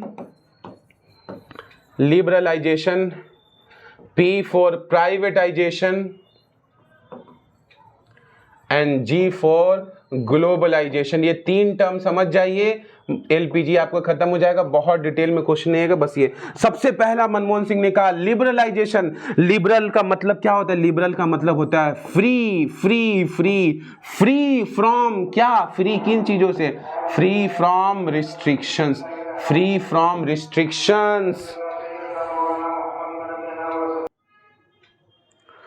तो बच्चे लिबरलाइजेशन का मतलब ये होता है कि हमारी इकोनॉमी को फ्री करना, फ्री फ्रॉम रिस्ट्रिक्शन। ये जो लाइसेंसिंग पॉलिसी लाया कि हर चीज के लिए लाइसेंस लो, परमिशन लो, तो इतना इंपोर्ट नहीं कर सकते, तो इतना एक्सपोर्ट नहीं कर सकते, तो मशीन लाना है तो ये परमिशन लो, एक इंडस्ट्री खोलना है तो फिर परमिशन लो, 4 इंडस्ट्री खोलना है तो परमिशन लो। लिबरल का मतलब ही होता है फ्री करना, हर तरह के रिस्ट्रिक्शन से, हर तरह की बाधाओं से आजाद कर दिया। कौन, doctor Manmohan Singh finance minister ने। तो इस पॉलिसी का नाम रखा गया लिबरलाइजेशन, हर तरह के रिस्ट्रिक्शन से आजादी। कोई लाइसेंसिंग पॉलिसी नहीं होगा, कोई रिस्ट्रिक्शन लेगा, जितना मन चाहे उतना एक्सपोर्ट करो, इंपोर्ट करो, इंडस्ट्री खोलना है लाइसेंस लेने की जरूरत नहीं है। फिर आया दूसरा पॉलिसी जिसको कहा जाता है प्राइवेटाइजेशन। प्राइवेटाइजेशन क्या था, जो हमारे गवर्नमेंट सेक्टर अच्छे से काम नहीं कर पा रहे हैं, अगर सरकार के अंडर में सेक्टर है, सारा सेक्टर तो सरकार ही चला रही थी उस टाइम, तो कहा कि नहीं सरकार अब सब नहीं चलाएगी, सरकार अपने गवर्नमेंट सेक्टर को क्या करेगी, प्राइवेट सेक्टर को दे देगी चलाने के लिए, यानी प्राइवेट सेक्टर के हाथों बेच देगी। और सरकार कहेगी कि ऐ प्राइवेट सेक्टर तुम लो, तुम हम इन चीजों को चलाओ। जैसे आज के जमाने में प्राइवेटाइजेशन बहुत तेजी से हो रहा है, हमारा बिजली, रेलवे, ये सब कुछ क्या किया जा रहा है, प्राइवेटाइज का मतलब होता है गवर्नमेंट की चीज है, लेकिन जब गवर्नमेंट से नहीं संभल रहा है तो उसे प्राइवेट सेक्टर के हाथों दे देना इज नोन एज प्राइवेटाइजेशन। अपोज भी करेंगे लोग, इसमें बहुत बड़ी आबादी अपोज करती, क्योंकि इससे प्राइवेटाइजेशन के नुकसान भी और फायदे भी है। देखो प्राइवेटाइजेशन के फायदे तो ये है कि हम अपने गवर्नमेंट सेक्टर अच्छे से चला नहीं पा रहे, संभाल नहीं पा रहे, हमने प्राइवेट सेक्टर के हाथों दे दिया। लेकिन जब प्राइवेट सेक्टर के हाथों आएगा ना, तो प्राइवेट सेक्टर अपने मन माना दाम तय करेंगे। जैसे एग्जांपल के तौर पे मेरा एक बार आगरा जाना हुआ तो आगरा में मैंने देखा कि वहाँ की जो बिजली है वो टॉरेंट की बिजली चल रही है। टॉरेंट प्राइवेट कंपनी है, तो वहाँ की मतलब कहीं ना कहीं वहाँ की पॉलिसी के तहत टॉरेंट की बिजली चली, नहीं कि प्राइवेट सेक्टर ने कहीं ना कहीं वो ओवरकम कर लिए, प्राइवेटाइज हो गई बिजली, ऑलमोस्ट बिजली प्राइवेटाइज हो गया। वो ठीक है कि गवर्नमेंट का भी शेयर है और प्राइवेट का, हम उसके डिस्कशन में नहीं जाना चाहते। अब मैंने देखा कि बिजली तो एक नंबर आ रहा है एकदम, एनी टाइम 200-250-300 वोल्टेज से एकदम बिजली, एकदम एसी वगैरह भी चल रहा है, कोई स्टेबलाइजर की जरूरत नहीं है। मैंने लोगों से पूछा कि भाई अब बिजली बिल कैसा आ रहा है, तो उन्होंने कहा बिजली बिल भी वो चाप के आता है, पहले 500 रुपए आता था, 1500 रुपए आ रहा है। तो प्राइवेटाइजेशन का एक नुकसान है कि गरीब इंसान उसमें पिस जाता है, क्योंकि जब आप प्राइवेट हाथों में सब कुछ दे देंगे तो वो अपने हिसाब से फैसिलिटी देंगे और उस हिसाब से पैसा भी चार्ज करेंगे। तो प्राइवेटाइजेशन का मतलब समझिए गवर्नमेंट सेक्टर को प्राइवेट सेक्टर हाथों बेच देना। लास्ट पॉइंट आता है हमारा, इसको बोलते हैं ग्लोबलाइजेशन। ग्लोबलाइजेशन का मतलब होता है अपनी देश की इकोनॉमी को पूरे वर्ल्ड की इकोनॉमी से कनेक्ट कर देना, पूरे परिवार को एक ग्लोबल फैमिली बना देना। पहले हमारे अंदर ये था ना कि हम खुद ही सामान बनाएंगे, हम दूसरों से एक्सपोर्ट इंपोर्ट नहीं करेंगे, हम दूसरों से नहीं लेंगे, हम वहां के लोगों को यहां इन्वेस्ट करने नहीं देंगे। ग्लोबलाइजेशन ने कहा कि नहीं, ये सब खत्म करो, हमारी इकोनॉमी को पूरे वर्ल्ड की इकोनॉमी से क्या कर दो, कनेक्ट कर दो। हम उनसे सामान ले रहे हैं, वो हमसे सामान ले रहे हैं, वो हमारे यहां पैसा लगा रहे हैं, हम उनके यहां पैसा लगा रहे हैं, वो हमारा कल्चर सीख रहे हैं, हम उनका कल्चर सीख रहे हैं, वो हमसे सामान खरीद रहे हैं, हम उनसे सामान, यानी कि पूरी इकोनॉमी को ग्लोबलाइज कर देना। ग्लोबलाइज मतलब कनेक्ट कर देना, पूरे वर्ल्ड को एक ही धारे में कनेक्ट कर देने को हम लोग कहते हैं globalisation. I hope integrating our economy with the world economy is known as globalisation. Privatisation का मतलब होता है when the government sell their sectors in the hand of private sector is known as privatisation. और liberalisation का मतलब होता है restrictions को हटा देना, लाइसेंसिंग पॉलिसी की लाइसेंस लेना पड़ेगा, ये सब हटा देना इज नोन एज लिबरलाइजेशन। अपनी इकोनॉमी को सारे इकोनॉमी से कनेक्ट कर देना, बाहर से फॉरेन डायरेक्ट इन्वेस्टमेंट लेना, बाहर से पैसा लेना, जरूरत पड़े तो पैसा लेते रहना, इसको हम लोग बोलते हैं ग्लोबलाइजेशन। यहां से वहां मशीन भेजना, वहां से यहां मशीन भेजना, हम उनके यहां इन्वेस्ट करें, वो हमारे यहां इन्वेस्ट करें। अब आप सारे एलपीजी पॉलिसी का समझ में आया होगा। अब एलपीजी पॉलिसी से हमारी इकोनॉमी में इंपैक्ट क्या पड़ा, इंपैक्ट का मतलब होता है प्रभाव क्या पड़ा। यानी आपने एलपीजी पॉलिसी तो लॉन्च कर दिया, आपने लिबरलाइजेशन भी लाया, आपने प्राइवेटाइजेशन भी लाया, आपने ग्लोबलाइजेशन भी लाया, आपने इकोनॉमी को कनेक्ट कर दिया, हम उनसे मशीन खरीद, अब हम एक दूसरे से जुड़ के मिल के एक संसार बना डाले। लेकिन इसका इंपैक्ट क्या पड़ा हमारी इकोनॉमी पे? इन तीनों पॉलिसी का पहला इंपैक्ट इंक्रीजिंग कंपटीशन। सबसे पहला इंपैक्ट, स्पेलिंग में थोड़ा सा नहीं सही है। इंक्रीजिंग कंपटीशन का मतलब क्या है? अब जब हमने अपनी इकोनॉमी को ओपन कर दिया सबके लिए, वो हमारे पास सामान खरीद रहे, हम उनसे सामान खरीद, तो इससे क्या हुआ, हमारे देश में कंपटीशन बढ़ गया। क्योंकि अब फॉरेन दुकानदार, फॉरेन शॉपकीपर, फॉरेन मार्केटर हमारे यहाँ के बिजनेस कर रहे हैं। तो अब हमारे यहाँ के जो लोग थे वो घबराने लगे, क्योंकि वो आके चाइना क्या किया, सस्ते दामों में आके हमसे खिलौना बेच दिया। हमारे देश के खिलौने बहुत महंगे, तो कहीं ना कहीं हमारे देश के खुद के लोग चाइना का सामान खरीद रहे हैं और देश का सामान इग्नोर कर रहे हैं। तो कहीं ना कहीं इससे कंपटीशन बहुत ज्यादा बढ़ा है। दूसरा है more demanding customer. More demanding customer का मतलब ये हो गया कि अब जो है कस्टमर को भी एक फायदा हुआ। कस्टमर को फायदा है, नुकसान की बात नहीं, बस ये बताइए कि अब क्या हुआ कि लोगों की कमाई बढ़ गई, लोगों की कमाई बढ़ी। भाई जब पूरी इकोनॉमी मिल जाएगी तो लोग, नई नई मशीन आ रही, नई नई टेक्नोलॉजी एक्सचेंज हो रहा है, तो कहीं ना कहीं हमारी कमाई भी बढ़े। जब हमारी कमाई बढ़ रही तो 1000 तरह के प्रोडक्ट भी आ गए, क्योंकि उनके प्रोडक्ट हमारे यहाँ, हमारे प्रोडक्ट, तो लोग मोर डिमांडिंग हो गए। यानी एक इंसान जो पहले 1-2 सामान खरीद के सब्र के पेशेंस कर लेता था, अब क्या है वो 50 तरह के सामान खरीदना शुरू कर दिया। अब वो डिमांड, जो कस्टमर का डिमांड है वो क्या हो गया, बढ़ गया। अब खूब पैसे लोग खर्च कर रहे हैं और तरह तरह के प्रोडक्ट खरीद रहे हैं। उसके बाद अगला पॉइंट है हमारा रैपिडली चेंजिंग टेक्नोलॉजी। एलपीजी की वजह से टेक्नोलॉजी भी हर दिन बदल रहा है, क्योंकि हम उनसे मशीन खरीद रहे, वो हमसे मशीन, नई नई मशीनें आ रही, नई नई टेक्नोलॉजी आ रहा है। नेसेसिटी फॉर चेंज रैपिड, इसका मतलब जैसे जैसे एलपीजी पॉलिसी आया, हम मार्केट खुल गई, मशीन आने लगी, तो उसी तरीके से हमें हर दिन अपने बिजनेस को अपडेट करने की जरूरत पड़ी, हर दिन अपने आप बिजनेस को बदलने की जरूरत पड़ रही है। उसका need for developing human resource. Human resource का मतलब है पहले हमारे देश के लोग उस टाइम में बहुत पढ़े लिखे अगर नहीं भी थे तो वो बहुत अच्छा जानकारी नहीं भी था, तो अब चूंकि एलपीजी पॉलिसी आ गई तो अब हमारे लिए मस्ट हो गया कि हमारे देश को जो युवा है वो पढ़ लिख के इतने कैपेबल हो कि वो नई नई टेक्नोलॉजी को समझ पाए, कुछ नई नई टेक्नोलॉजी इन्वेंट कर पाए। क्योंकि अभी हमें इंडिया लेवल पे कंपीट नहीं करना, अभी हमको पूरे वर्ल्ड लेवल पे कंपीट करना, खुद को वर्ल्ड लेवल पे पेश करना है, खुद को वर्ल्ड लेवल पे दिखाना है मेरे भाई। तो जाहिर सी बात है कि आपके जो ह्यूमन रिसोर्स का मतलब होता है जो आपके देश के लोग हैं उनको पढ़ा लिखा के उस काबिल बनाना कि वो भी डेवलप कर जाए ताकि वो कंपीट कर सके पूरे वर्ल्ड से। मार्केट ओरिएंटेशन एलपीजी पॉलिसी का एक जो इंपैक्ट देखने आता है वो होता है हमारा मार्केट ओरिएंटेशन। मार्केट ओरिएंटेशन का मतलब क्या प्यारे बच्चे ध्यान समझिएगा, पहले के जमाने में बस कॉन्सेप्ट इतना होता था कि मैं मार्केट ओरिएंटेशन जो है ना वो मार्केटिंग कॉन्सेप्ट है असल में, मैं समझा रहा हूं। पहले के जमाने में ऐसा होता था कि मैं जो मन किया मैंने सामान बनाया, अब बना के लोगों को कैसे भी करके बेच दिया, बस इतना ही होता था, बिजनेस के नाम पे यही मामला होता था। एलपीजी पॉलिसी के आने की वजह से अब मार्केट वैसा नहीं रह गया, अब आपको कस्टमर के नीड के अकॉर्डिंग सामान बनाना होगा, उसके अकॉर्डिंग आपको सामान बेचना होगा, उसमें थोड़ी बहुत एडवर्टीजमेंट करना होगा, सामान बेचने के बाद भी क्वालिटी प्रोडक्ट देना होगा, सस्ते दामों पे बेचना पड़ेगा, और बेचने के बाद 1 साल तक वारंटी और गारंटी भी देना पड़ेगा। यानी आप सामान बेचने के बाद भी सुकून से नहीं बैठेंगे, और सामान बेचने से पहले भी आप पहले रिसर्च करेंगे कि लोगों की नीड और वांट क्या है। यानी कि पूरी मार्केट ओरिएंटेशन हो गया। ओरिएंटेशन का मतलब होता है एक सिस्टमेटिक वे में मार्केट आ गया। पहले मार्केट क्या था कि हम जो मन किया सामान बना जैसे चाहे बेच दिए, कुछ करके फोर्सफुली। अब ओरिएंटेशन का मतलब होता है मार्केट एक सिस्टमेटिक वे में आ चुका है। एलपीजी पॉलिसी है, अब आपको बहुत अलर्ट रहने की जरूरत है। आप लोगों की नीड को समझिए, उसके अकॉर्डिंग सामान बनाइए, उसको प्रॉपर दाम पे बेचिए, क्वालिटी दीजिए, और सामान बिक जाए तो उसको गारंटी और वारंटी भी दीजिए, तब जाके आपसे लोग सामान खरीदेंगे, वरना कोई सामान नहीं खरीदेगा। आप अपने मन से कुछ भी बेचेंगे, लोग नहीं खरीदेंगे। लास्ट है loss of budgetary support to the public sector. इसका मतलब यह है कि एलपीजी पॉलिसी का एक और इंपैक्ट ये देखने को मिला कि ये जो गवर्नमेंट थी ना, ये वाला मजाक की गवर्नमेंट जो थी ना, गवर्नमेंट ने अपने ही सेक्टर, जैसे रेलवे हो गया, गवर्नमेंट का सेक्टर क्या है, रेलवे है, बिजली है, इलेक्ट्रिसिटी है, अपने गवर्नमेंट अपने ही सेक्टर को, यानी रेलवे हो गया, इलेक्ट्रिक, ये अपना सेक्टर है, गवर्नमेंट का सेक्टर है, इन सबको गवर्नमेंट धमकी दे दिया कि ऐसा है कि अब हम तुम लोग को देंगे नहीं पैसा।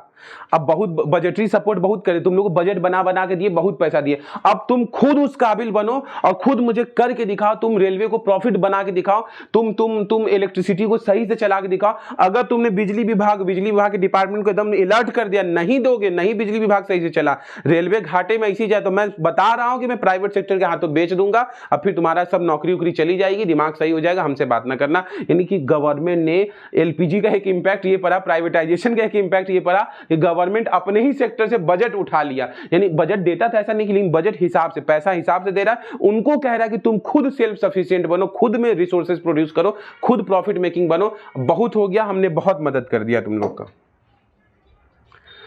अब अगला क्वेश्चन है, दैट इज प्रैक्टिस क्वेश्चन करना, यानी कि अब तक आपने जो कुछ भी पढ़ा है प्यारे बच्चे, जो कुछ भी मैंने आपको अब तक पढ़ाया है उससे रिलेटेड हम लोग मल्टीपल चॉइस क्वेश्चन देखेंगे और इसको समझने की कोशिश करेंगे कि इसमें से क्या आपको नहीं समझ में आएगा, जरूर पूछेगा। पहला क्वेश्चन आपकी स्क्रीन के ऊपर है, which one of the following does not characteristic of business environment. इनमें से बिजनेस इन्वायरमेंट का कैरेक्टरिस्टिक कौन नहीं है? अनसर्टेनिटी है, रिलेटिविटी, कॉम्प्लेक्सिटी, ये सब मैंने पढ़ा है। एम्प्लॉय की कोई बात मैंने अभी किया नहीं है, तो ये हम लोग नहीं कहेंगे। उसके बाद दूसरा पॉइंट है, which of the following best indicate the importance of business. इनमें से कौन सी बिजनेस इन्वायरमेंट की इंपॉर्टेंस की बात किया है? आइडेंटिफिकेशन, पहचानो कि मार्केट में डिमांड क्या है, परफॉर्मेंस इंप्रूव करना, चेंजेस के अकॉर्डिंग खुद को ढालना, सारा, यानी इसका ऑल ऑफ द अबव सारे इंपॉर्टेंस है बिजनेस इन्वायरमेंट के। अगला क्वेश्चन है कि which of the following is an example of social environment. इनमें से कौन सा सोशल इन्वायरमेंट है, समाज की बात करता है? मनी सप्लाई, ये economic environment, constitution political environment है, कंज्यूमर प्रोटेक्शन ये लीगल इन्वायरमेंट है, और कंपटीशन नहीं है, composition of family, composition of family, family और सोशल ये कहीं ना कहीं कनेक्टेड है, तो ये हमारा। उसके बाद है लिबरलाइजेशन का मतलब क्या होता है? कौन सा ऑप्शन से ये दिमाग ले? लिबरलाइजेशन का मतलब मैंने नहीं समझाया है, आजाद कर दो आजाद कर दो। लिबरलाइजेशन का मतलब क्या होता है? रिड्यूस गवर्नमेंट रिस्ट्रिक्शंस, गवर्नमेंट की रिस्ट्रिक्शन को क्या कर देना? खत्म कर देना, उसको बोलते हैं हम लोग लिबरलाइजेशन। उसके बाद है आपका which of the following does not explain the impact of LPG, यानी गवर्नमेंट यानी एलपीजी पॉलिसी का इनमें से कौन सा इंपैक्ट नहीं है? अभी मैंने पढ़ाया था, कस्टमर डिमांडिंग हो जाएंगे, कंपटीशन बढ़ जाएगा, मार्केट ओरिएंटेशन हो जाएगा, मार्केट को सही तरीके से चलाना होगा। ये पॉइंट मैंने नहीं डिस्कस किया, इसका मतलब ये वाला पॉइंट नहीं होगा। छठवां एमसीक्यू देखेंगे, as a foreign tourist visited India, foreign tourist यानी कि एक फॉरेनर है जो भारत आता है और वो नोटिस करता है कि Indian market taste trend and regulation were different from that of his country. इसका मतलब एक फॉरेनर जो है इंडिया में आता है और ये कहता है अरे भारत का कल्चर तो अलग है, भारत का खान पान अलग है, सब कुछ अलग है, मेरे देश में तो पिज्जा बर्गर चलता है, यहाँ तो लोग रोटी, मक्के की रोटी, साग, दाल, ये सब टेस्टी, घी, ये सब खाते हैं, तो बहुत अलग है। तो बताओ यहाँ पे कौन से बिजनेस इन्वायरमेंट के फीचर को रिफ्लेक्ट कर दिया? तो मैंने बताया था रिलेटिविटी कॉन्सेप्ट, कि देश जब बदलता है, एरिया बदलता है, रीजन बदलता है, तो सारी चीजें क्या हो जाती है? चेंज हो जाती है। अगला पॉइंट है assist in planning and policy making. ऐसा कौन सा फैक्टर है जिससे, कौन सी चीजों को हम स्कैन करेंगे तो हम प्लानिंग और प्रॉपर प्लान और पॉलिसी बना पाएंगे? यानी जब तक आप बिजनेस इन्वायरमेंट को स्कैन नहीं करोगे, आप उसके अकॉर्डिंग खुद की प्लानिंग नहीं कर सकते। 8वां क्वेश्चन है identify the example of changes in business environment that affect business enterprises. हमारे बिजनेस को, इनमें से कौन सा फैक्टर है जो हमारे बिजनेस को कहीं ना कहीं अफेक्ट कर रहा है, जिसके चेंज होने से हमारा बिजनेस इफेक्ट कर जाएगा? यानी हमारी क्या चेंजेस होगा कि हमारा बिजनेस अफेक्ट कर जाएगा? तो ये बताइए, अगर टैक्स चेंज होगा तो बिजनेस अफेक्ट करेगा, टेस्ट एंड फैशन चेंज होगा तो अफेक्ट करेगा, टेक्नोलॉजी, यानी ऑल ऑफ दी सारे फैक्टर से हमारा बिजनेस इन्वायरमेंट कहीं ना कहीं चेंज होगा। उसके बाद आता है कि business environment is dash as it consist of inter related factor. यानी बिजनेस इन्वायरमेंट क्या है? हमारे लिए बहुत ज्यादा कॉम्प्लेक्स है समझना, क्योंकि इसमें हर चीज एक दूसरे से क्या है? जुड़ी हुई है। मैंने बताया था ना, पेट्रोल का दाम बढ़ेगा तो उससे सब्जी महंगा हो जाएगा, तो कहीं ना कहीं ये थोड़ा कॉम्प्लेक्स तो है समझना, इंटर रिलेटेड, क्योंकि बहुत सारी चीजें एक दूसरे से जुड़ी हुई है। एक चीज की वजह से किस किस चीज का ना डिमांड बढ़ जाए, किस किस चीज का दाम ना बढ़ जाए, तो ये कहीं ना कहीं फैक्टर काम करता है। अगला क्वेश्चन है which of the following option correctly describe the difference between specific and general force. इनमें से कौन सा पॉइंट है जो स्पेसिफिक फोर्स और जनरल फोर्स के बारे में बताता है? तो मैंने बताया था स्पेसिफिक फोर्स का मतलब जो हमारे बिजनेस को डायरेक्टली इफेक्ट करे, जैसे कस्टमर हो गया, सप्लायर हो गया, कंपटीटर। स्पेसिफिक फोर्स मतलब जो हमारे बिजनेस को डायरेक्टली इफेक्ट करता है, और जनरल फोर्स का मतलब जो हमारे बिजनेस को इनडायरेक्ट वे में अफेक्ट करता है, जैसे पॉलिटिकल, लीगल, टेक्नोलॉजिकल इन्वायरमेंट, ये सब चीजें हमारे बिजनेस को कहीं ना कहीं इनडायरेक्ट इफेक्ट करता है। और कस्टमर, तो ये पहला ऑप्शन इसका क्या हो जाएगा? सही हो जाएगा।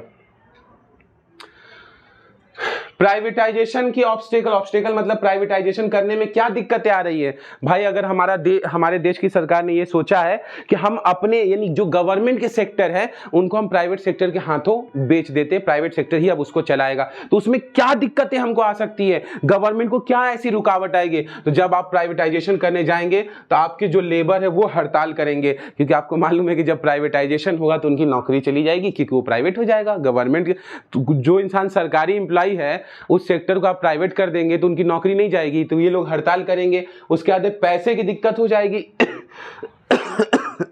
उसके बाद देखेंगे हम लोग पॉलिटिकल प्रेशर, यानी जो दूसरी अपोजिशन, अगर बिजली को आज प्राइवेट आप कर दीजिए, बिजली को प्राइवेट, रेलवे को प्राइवेट, तो अपोजिशन जो है वो आपके ऊपर चिल्लाएगी। अपोजिशन का मतलब होता है कि आप एक गवर्नमेंट चल रही है, उसके अपोजिशन में जो, जैसे अभी बीजेपी गवर्नमेंट में है तो अपोजिशन कांग्रेस का हो गया, तो कांग्रेस चिल्लाएगी भाजपा गवर्नमेंट को, क्यों आप प्राइवेटाइज कर रहे हैं, क्यों आप प्राइवेट नहीं, प्राइवेटाइजेशन से गरीबों को नुकसान हो जाएगा, गरीब कैसे खाएंगे, सब प्राइवेट सेक्टर के हाथों चला जाएगा, वो लोग महंगा बेचेंगे, सब रेलवे महंगा हो जाएगा, आज तो जनरल की टिकट है 80 रुपए में, लोग कहां से कहां चले जाते हैं, आप क्यों ऐसा कर रहे हैं? तो कहीं ना कहीं ये सारा प्रेशर बनेगा।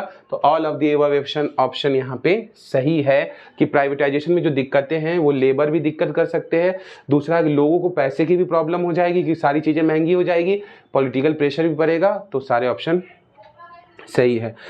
अब कहता है demand for LED TV are increasing day by day, यानी एलईडी टीवी का डिमांड जो है डे बाय डे क्या हो रहा है बच्चे, बढ़ रहा है।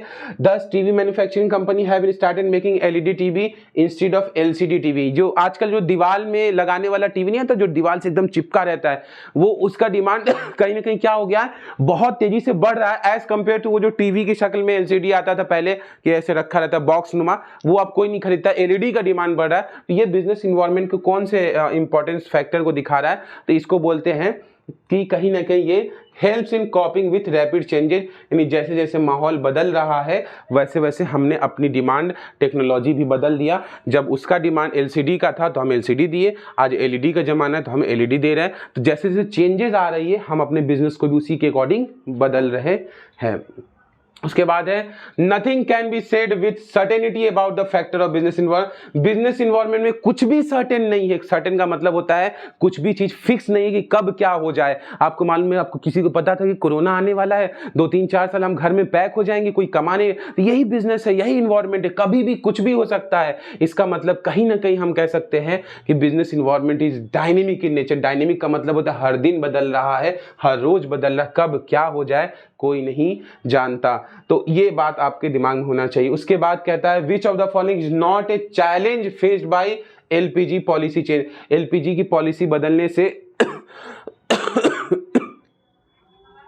कौन सा चैलेंज हमें फेस नहीं करना पड़ा है, तो कहीं ना कहीं कंपटीशन तो बढ़ा है भाई। मैंने बताया ना कि एलपीजी और चेंज, टेक्नोलॉजी भी चेंज हुआ है, यानी ये तो हुआ है, कंपटीशन बहुत तगड़ा बढ़ा है, टेक्नोलॉजी भी बहुत चेंज हुआ है। Lesser need for developing human resource. क्या एलपीजी के आने वजह से अब हमें ह्यूमन रिसोर्स को डेवलप करने की जरूरत नहीं? ये तो झूठ है, ये गलत है, यानी यही वो फैक्टर है भाई। ह्यूमन रिसोर्स को तो डेवलप करना पड़ेगा आपको। अब तो एलपीजी पॉलिसी से आपको चाहिए कि आपके देश के जो लोग हैं, जो इंप्लॉय है, जो युवा है, जो यंग जनरेशन, उसको खूब पढ़ाइए, खूब लिखाइए, खूब एजुकेट कीजिए, खूब इस काबिल बनाइए कि वो मार्केट में कंपीट कर सके, वो नया नया प्रोडक्ट बना सके, वो वर्ल्ड से कंपीट कर पाए। तो आप पढ़ाएंगे नहीं तो मामला हल नहीं हो पाएगा। उसके बाद बोला which dimension of business environment require putting a statutory warning on the packet of tobacco product. तंबाकू के पैकेट पे लिखा रहता है कि तंबाकू से कैंसर होता है। ये क्यों लिखा जा रहा है?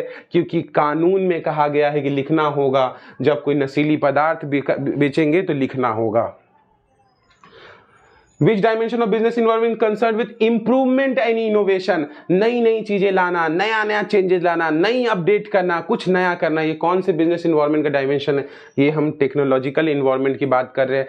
ट्रेंड्स हर रोज बदल रहा है और लोग नए नए प्रोडक्ट और नए नए सर्विसेज का डिमांड कर रहे हैं। यानी ट्रेंड्स का मतलब होता है जमाना बदलना। सलमान खान ने कुछ कह दिया तो अब ट्रेंड उधर भाग जाए, शाहरुख खान ने कह दिया तो ट्रेंड उधर, अभिषेक बच्चन ने कुछ कह दिया तो ट्रेंड हर रोज बदल रहा है। ये किस वजह से हो रहा है? ये समाज की वजह से हो रहा है, यानी सोशल इन्वायरमेंट की वजह से। फिर बोला which of the following statement regarding privatisation is correct. इनमें से कौन सा स्टेटमेंट प्राइवेटाइजेशन रिलेटेड करेक्ट है? तो बताइए। प्राइवेटाइजेशन देश में हो जाएगा तो इसमें से कौन सा स्टेटमेंट सही है? पहला बोला privatisation is panacea for all economic. Privatisation सारे इकोनॉमिक प्रॉब्लम का, पैनिकिया मतलब होता है सॉल्यूशन है। क्या प्राइवेटाइजेशन होने से सारा इकोनॉमिक इशू खत्म हो जाएगा? ये तो झूठ बात है भाई, ऐसा थोड़ी होता है। Privatisation always lead to attaining social and economic. Privatisation आ जाएगा तो समाज में बहुत भला हो जाएगा। क्या भला होगा? गरीब मारे जाएंगे भाई। जब सब कुछ प्राइवेट सेक्टर के हाथों चला जाएगा तब तो महंगे दाम बेचेंगे, गरीब मारे जाएंगे। हाँ, प्राइवेटाइजेशन में रिजल्ट इन अनबैलेंस डेवलपमेंट। ये सही बात है।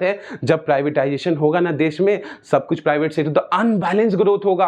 कुछ जो प्राइवेट सेक्टर के हाथों, वो सब तो बहुत अमीर हो जाएंगे और एक देश की बहुत बड़ी जनता गरीबी में, पैसा नहीं है। पहले तो देश गवर्नमेंट के हाथों में होता है तो 30-40 रुपए का जनरल टिकट लेते चले जाते, अब तो 400 रुपए जेब में अगर नहीं है तो आप सफर नहीं कर पाएंगे। गेट पे आपको रोक दिया जाएगा। प्राइवेट सेक्टर के हाथों आने तो दीजिए इकोनॉमी को, फिर देखिए इकोनॉमी का कैसे वॉट लगेगा। इकोनॉमी में एक एक गरीब तरसने लगेगा। पैसा नहीं होगा तो वो सफर नहीं कर पा। आज तो पैसा नहीं, लोग ट्रेन में घुस जाते हैं, टीटी भी बोलता है चलो भाई छोड़ दो। तो प्राइवेटाइजेशन जब होगा तो अनबैलेंस इकोनॉमी में ग्रोथ होना शुरू हो जाएगा।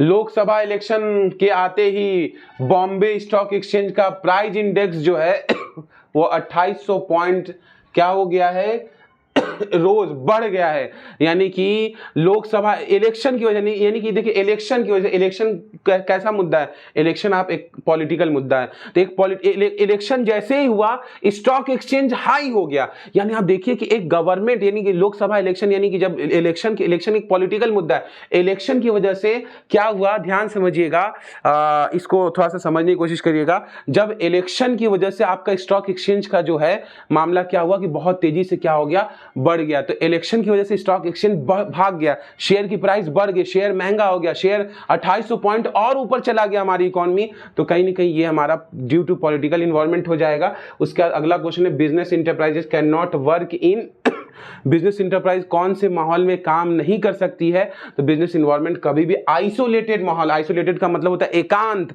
यानी बंद करके कभी भी हमारा बिजनेस नहीं हो सकता। यानी अगर आपको किसी एक कमरे में पैक कर दिया जाए तो आप बिजनेस कर पाएंगे नहीं, आइसोलेट का मतलब होता है पैक कर देना।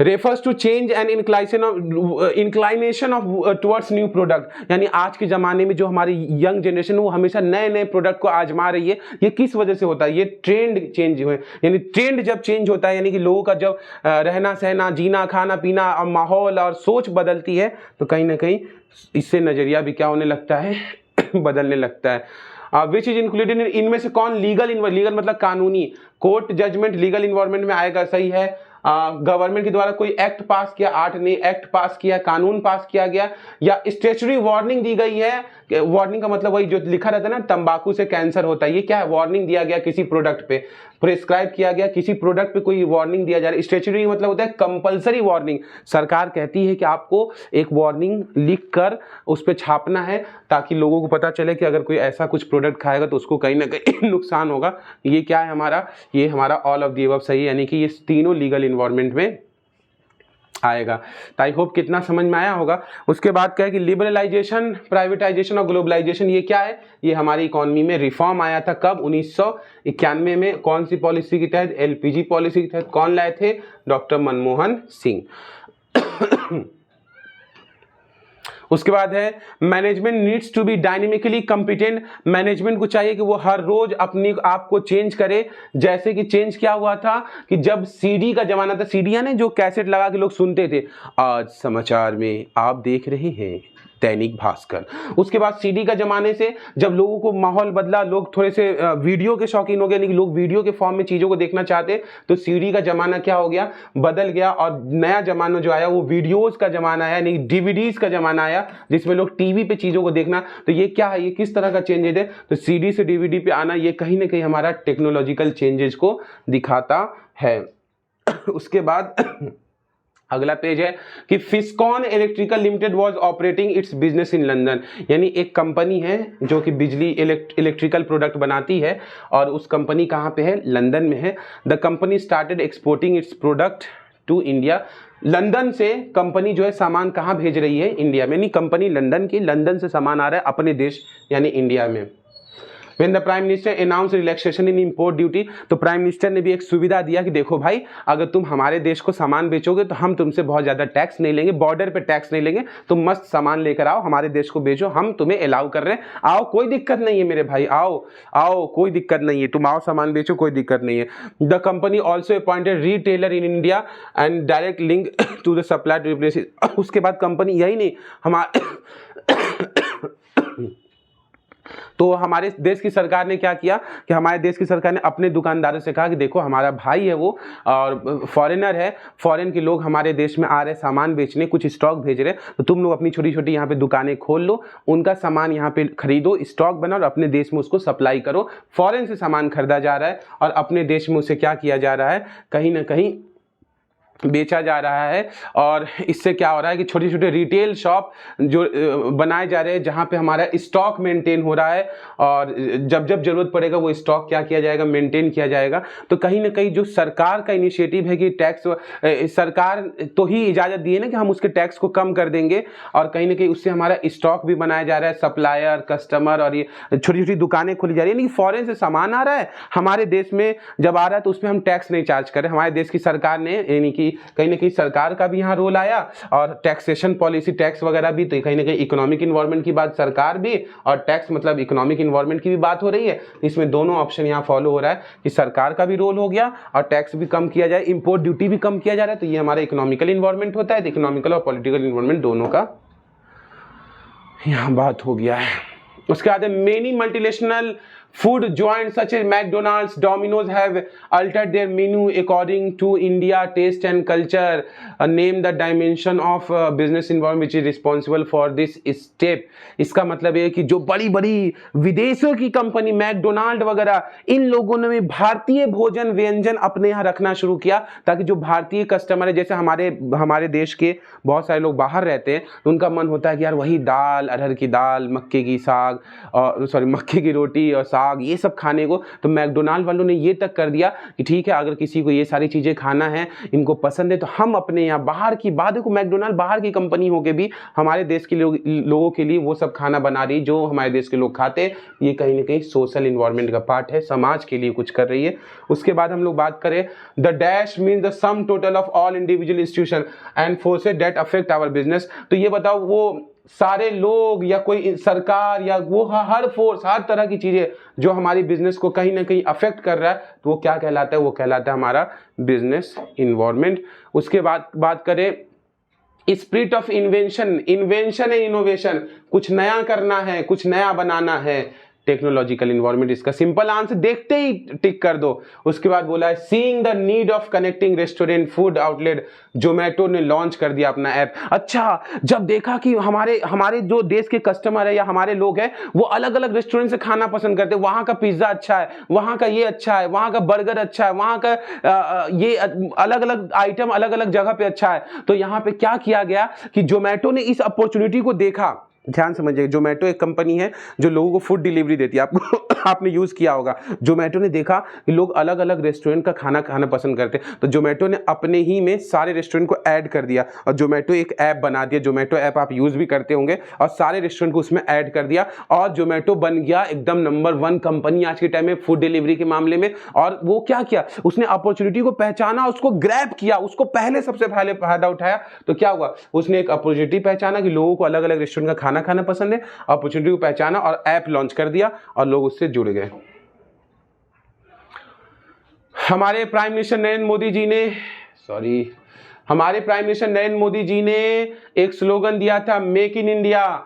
तो मेक इन इंडिया स्लोगन यानी कि हमारे देश को बनाने के लिए छोटी छोटी इंडस्ट्री खोलेंगे, उसके लिए हमारे देश की सरकार उसको पैसा देगी। तो ये सब मेक इन इंडिया प्रोजेक्ट सरकार के द्वारा लाया गया, तो ये हमारा पॉलिटिकल इन्वायरमेंट का पार्ट हो जाएगा। तो प्यारे बच्चों, कैसा लगा ये session? I hope you all have enjoyed this session in a very efficient and effective manner. Thank you very much for this session. मिलते ही जल्द ही अगले सेशन में। तो आदिल सर के साथ अगर सीयूटी का क्लास ऐसे एंजॉय करना है तो जरूर stay tune, stay connected with our session. Thank you very much class, thank you class, thank you very much.